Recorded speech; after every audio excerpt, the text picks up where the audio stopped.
All right, well, welcome everybody to the program. We're delighted to be able to take you into a site containing the oldest, most convincing evidence for life on Earth in rocks that are 3.5 billion years old. It's a great opportunity to come and see what you might be looking for on Mars. You can see rippled sediment, beautiful ripples here, continuing along, and it comes up to the edge and it pinches out against the side of the stromatolite and then continues over here on the other side. Beautiful. So what we're looking at here in Western Australia are what are known as stromatolites.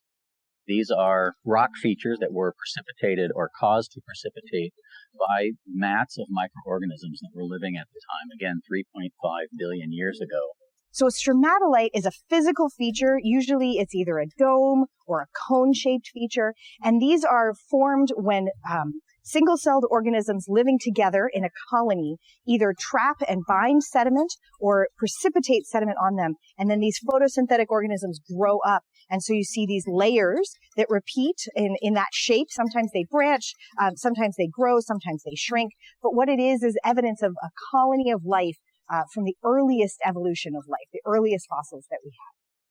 And these organisms then had their presence here on Earth captured and preserved in the rock record for all of this time.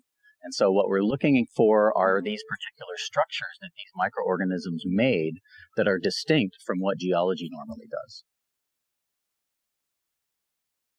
So the greatest thing about Australia is that it has some of the oldest rocks and some of the best preserved rocks for all different time periods in Earth's history. And it's important for us to come here because what we're looking for here is the oldest convincing evidence of life on Earth. And in our search for evidence of life on planets beyond Earth, especially Mars, it's important to understand how difficult it is to convince people of what we're seeing here on Earth as being evidence of life from 3.5 billion years ago. And if we're looking for something similar on Mars, it's a much more challenging prospect. So in order for us to find a biosignature, there are actually 5 stages that have to happen, and all of them have to happen in this particular order. The first is life has to exist. The second is life has to create some kind of a fossil that we can recognize and we can see as unique enough to be indicative that there was something going on there. Third, that fossil has to be preserved immediately or very soon after it's formed. The fourth step is that preservation has to continue for a long period of time. And then finally, we have to find it. So it either has to be eroded or it has to be somewhere where we can look at a rock and recognize that there's a fossil. That is a extremely unique and difficult process to have happen. So there's only a fraction of life that ever existed ever becomes a fossil. It's in fact an incredibly lucky process to go from life living at some point to a fossil that you can. So that's why building that story takes a lot of time and why it's difficult, that any one particular feature may not be biological.